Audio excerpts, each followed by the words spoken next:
São grandes, amarelos e quase idênticos em todo o mundo. Mas por trás de sua aparência simples, os ônibus escolares escondem uma engenharia surpreendente. Como conseguiram se tornar um dos veículos mais seguros já construídos? Quais regras, designs e tecnologias os tornam tão resistentes? Hoje vamos desmontar um dos gigantes mais subestimados do transporte moderno. Fique até o fim, porque você vai descobrir segredos que ninguém menciona, mas que salvam vidas todos os dias. Vamos lá! Todas as manhãs, milhões de crianças sobem em um ônibus escolar como se fosse a coisa mais normal do mundo. Não pensam duas vezes.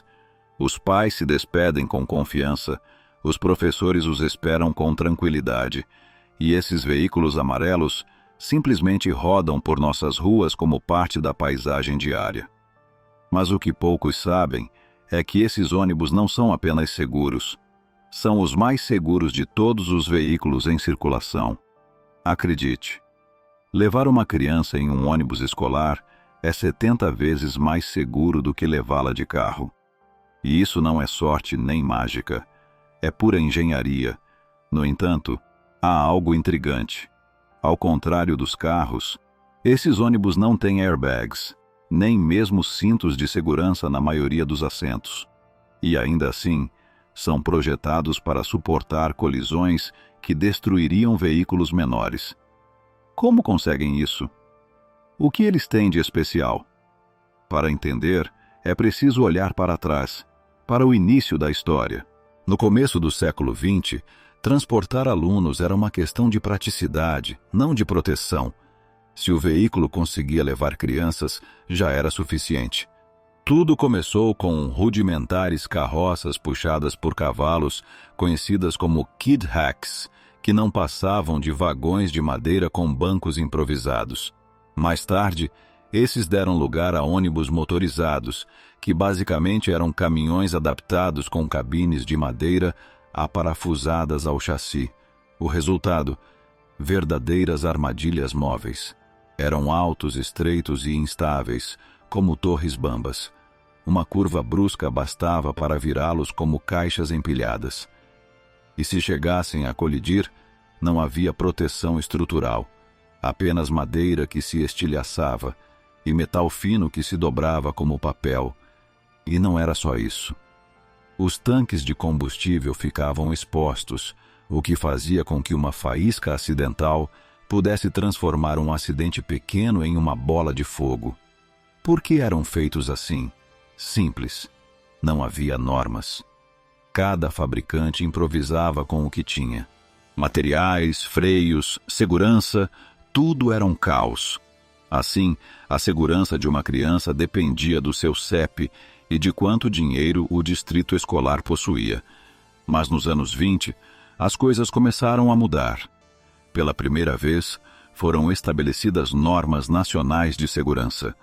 Foram introduzidos materiais mais resistentes, assentos melhor distribuídos e o já inconfundível amarelo, selecionado cientificamente por ser o mais visível à distância e em condições de pouca luz.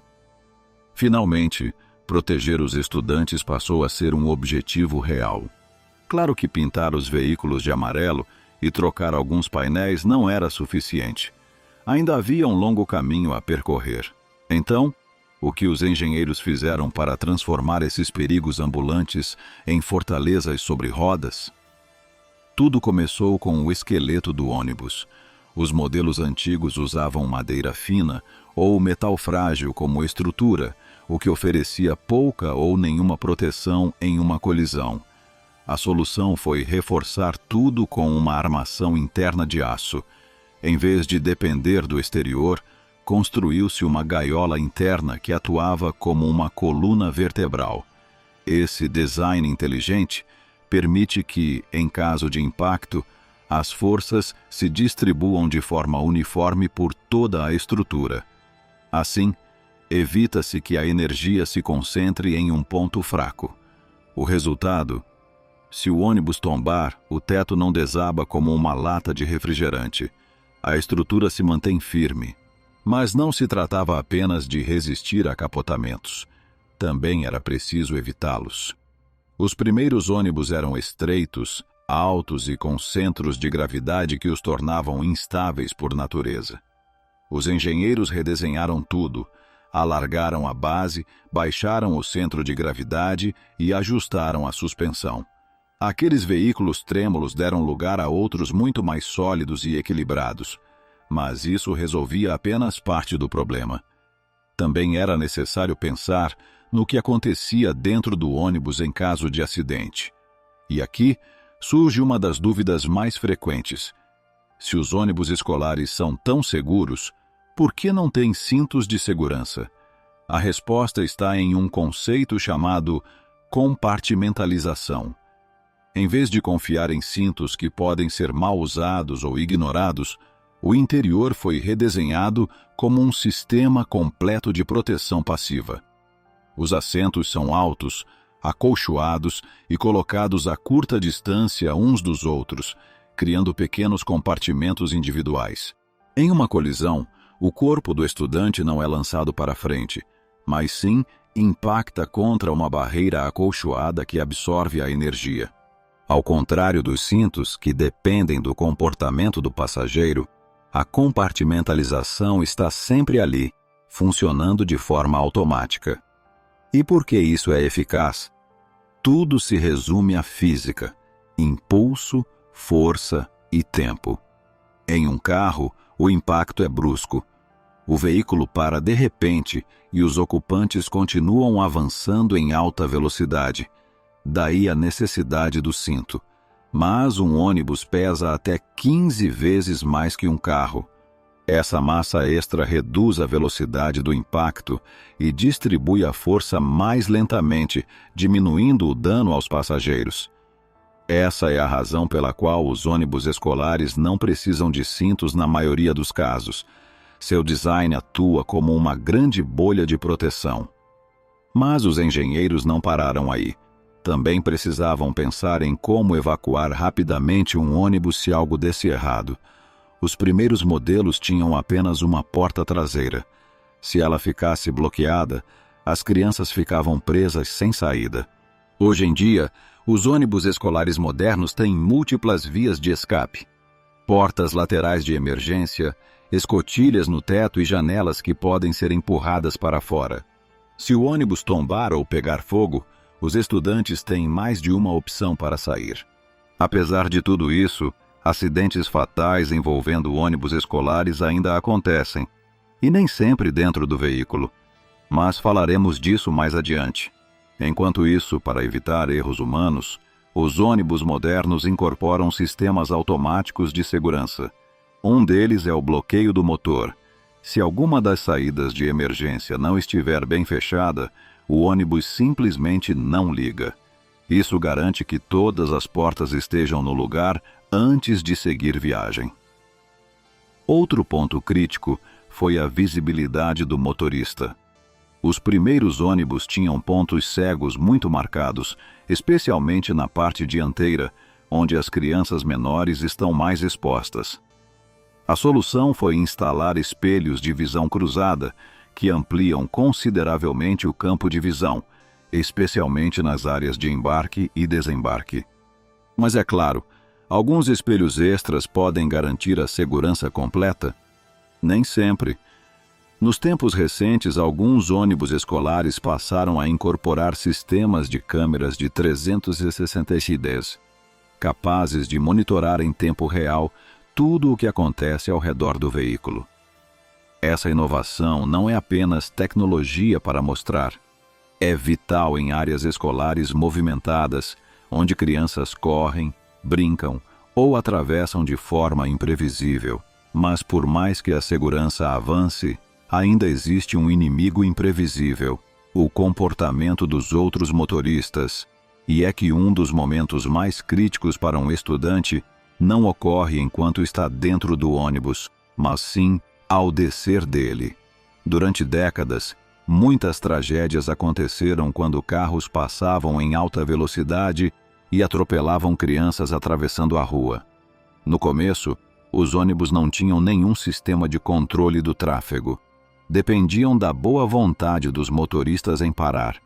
Isso mudou radicalmente com a chegada dos braços de parada extensíveis. Hoje, esses braços são mecânicos e vêm acompanhados de luzes vermelhas piscantes que obrigam, por lei, os veículos a parar. E há mais.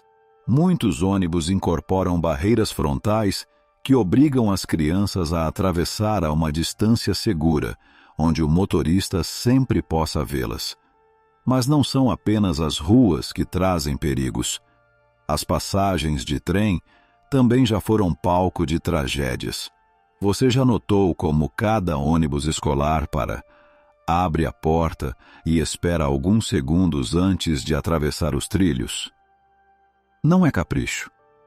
É uma medida nascida de lições dolorosas. No passado, alguns ônibus tentavam cruzar sem parar e acabavam colidindo com trens que vinham de frente. Hoje, essa história mudou.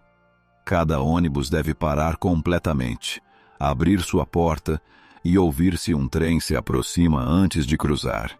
Pode parecer desnecessário quando não há ninguém à vista, mas esse breve silêncio já salvou incontáveis vidas. Alguns modelos mais modernos até contam com sistemas de GPS capazes de detectar trens que ainda não são visíveis, eliminando qualquer suposição. Com cada inovação, os ônibus escolares se distanciam ainda mais de suas origens inseguras. Mas isso nos leva a outra questão crucial. Como essa segurança se compara com a do resto do mundo? Os ônibus escolares dos Wales são realmente os mais seguros? Ou existem soluções melhores lá fora? Nos Estados Unidos, o design gira em torno da compartimentalização, uma estrutura reforçada que protege sem precisar de cintos. Mas em países como Reino Unido, Austrália e Canadá, o uso de cintos de segurança é obrigatório, sob a lógica de que cada camada adicional de proteção conta, mesmo que já existam compartimentos seguros. Além disso, o tamanho e a forma dos ônibus escolares variam de acordo com o local. Nos Estados Unidos costumam ser enormes, pensados para transportar dezenas de estudantes. Mas em países com cidades mais compactas, como o Japão, os ônibus são menores, parecidos com vans, e estão melhor adaptados a ruas estreitas e trajetos curtos. Esses ônibus japoneses geralmente incluem cintos e tecnologias avançadas de segurança para pedestres, já que muitas crianças caminham ou vão de bicicleta até a escola. E depois há os países onde os ônibus escolares nem existem como tal. Em grande parte da Europa, os estudantes simplesmente usam o transporte público. Isso tem suas vantagens. As escolas não precisam operar uma frota própria de ônibus, mas também significa que os alunos devem atravessar ruas movimentadas, trocar de transporte e conviver com desconhecidos. Em resumo, maior exposição ao risco. A legislação também marca diferenças cruciais. Nos Estados Unidos e no Canadá, quando um ônibus exibe sua placa de parada, todos os carros devem parar, sem exceções. Mas em países como o Reino Unido ou Alemanha, essa lei não existe. Os carros podem passar, desde que façam isso com cuidado. Nesses lugares, em vez de parar todos os veículos, aposta-se em faixas de pedestres bem marcadas e limites de velocidade rígidos perto das escolas. A responsabilidade recai mais sobre o estudante do que sobre o motorista. No fim, algumas dessas diferenças têm raiz na infraestrutura, outras na cultura. Mas uma coisa é certa: não existem dois sistemas de transporte escolar iguais. Alguns priorizam a proteção em caso de impacto, outros a prevenção do acidente em primeiro lugar. E aqui surge uma questão inevitável: em que momento as medidas adicionais deixam de ter um impacto real? Hoje em dia, os ônibus escolares são os veículos mais seguros nas estradas, com taxas de sobrevivência que superam qualquer outro meio de transporte de passageiros. Ainda assim, De tempos em tempos, surgem novas propostas. Mais cintos, mais sensores, mais leis. Mas há um ponto em que tudo isso deixa de fazer sentido, quando os custos superam os benefícios. Um dos grandes debates gira em torno do cinto de segurança. Ele deveria ser obrigatório? Alguns estados dos EUs dizem que sim, a maioria não. Alegam que a compartimentalização já cumpre sua função, que acrescentar cintos faria pouca diferença. Além disso, equipar todos os ônibus custaria bilhões e, segundo os estudos, o efeito seria mínimo. As mortes em acidentes de ônibus escolares já são extremamente raras. Faz sentido investir tanto dinheiro em uma medida que poderia salvar apenas algumas vidas em décadas? Provavelmente não. Então, para onde vai o futuro?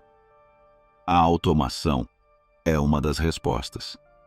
Alguns especialistas imaginam ônibus escolares autônomos, sem erros humanos, sem distrações, sem decisões impulsivas. Mas essa confiança na tecnologia ainda não está presente. Você deixaria seu filho subir em um ônibus sem motorista? Difícil. Um futuro mais viável inclui sistemas de assistência ao motorista baseados em inteligência artificial, frenagem automática, detecção de pedestres, manutenção de faixa. Não substituem o motorista, apenas o apoiam. E com o tempo, podem reduzir ainda mais os riscos. Também há o impulso em direção aos ônibus elétricos. Eles são mais silenciosos, menos poluentes e mais fáceis de manter. Mas não são baratos. Um único ônibus elétrico pode custar 3 vezes mais do que um convencional. E muitos distritos escolares simplesmente não podem arcar com isso. Não importa para onde evoluam, se os ônibus se tornarem elétricos, autônomos ou mais regulados, a grande questão continua em pé. Quanta segurança é suficiente? E quando é demais? Nos últimos 100 anos, os ônibus escolares passaram de carroças de madeira a se tornarem os veículos mais seguros já construídos. Foram reforçados, redesenhados e reinventados, com sistemas que protegem os passageiros sem que eles precisem mover um dedo. O resultado? Milhões de estudantes em segurança todos os dias, com índices de mortalidade muito abaixo de qualquer outro meio de transporte. Mas a segurança nunca é um projeto concluído. À medida que a tecnologia avança, o debate continua. Deveriam ser obrigatórios os cintos, os sistemas autônomos, os motores elétricos? Alguns dizem que já chegamos ao ponto máximo de eficiência. Outros, que cada vida justifica qualquer custo. No fim, o ônibus escolar do futuro pode parecer bem diferente do de hoje. Mas uma coisa não mudará. Os engenheiros continuarão buscando a resposta para a mesma pergunta: como tornar ainda mais seguro o veículo mais seguro da estrada? Se você se surpreendeu ao descobrir tudo o que está por trás desses ônibus escolares, desde sua evolução até seu incrível nível de segurança, não esqueça de deixar seu like e se inscrever para não perder nenhum vídeo sobre esses gigantes da estrada.